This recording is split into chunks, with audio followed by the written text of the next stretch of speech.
Look at that jackal right there. Haddon in the mix all the time. One of the toughest wingers out there. Yeah. About with that winger Haddon, though, I mean, she, like, you know, not particularly a lot of size to her, but just plays out of her cleats and competent with the ball in that contact area. It always pops out on the right side. Yeah, and she is a junior this year. I'm sure she will be talking to many coaches. Out there to Accardi into Lunan. Good speed, receiving that ball out to Haddon. Haddon making that corner. She might be around it. Oh, yeah, she is. Yep. And there was a lot of effort by Aspetuck number 4 Nags and their hooker Sprague to almost get that, but Haddon is so fast, and she took that corner and timed it perfectly to loop the outside and then cut back in before she could get tackled out of bounds to touch it down. And I mean, it's like that chase from Nags was great, right? And she was probably spot on there, but she just puts that extra spring in that last step to just get that necessary 12 inches away from the tackle arm, right? And then boom, she's away. They can't put a shoulder in on her, and she's able to round that corner. But it's explosive, you know, that it's the explosive footwork, right? It's like that pop right there that just gave her that extra step she needed. It wasn't even like a gear. It was like a hop out of the tackle. It was amazing.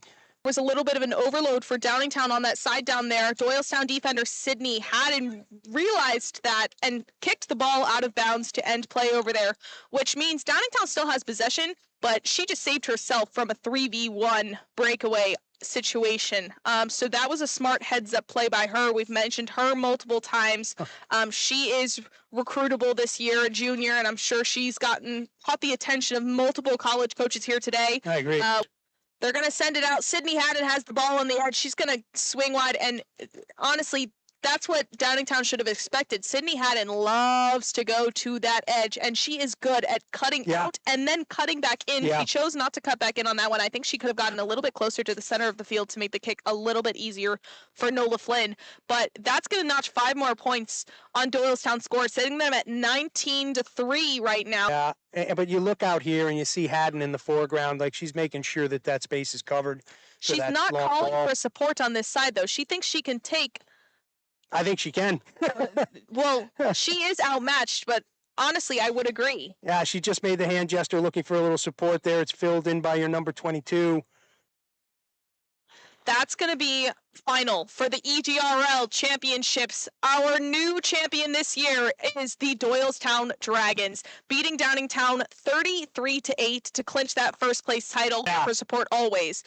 Big tackle by Jocelyn Terry right there. And there's Haddon getting that ball, getting out of the ruck in case her teammate 22 wanted to come in and poach. That 22 is Noel Santiago. Good call. But Downingtown's defense needs to shift to their left almost immediately. Yeah. Now you have Haddon, and there it is. Haddon Davies.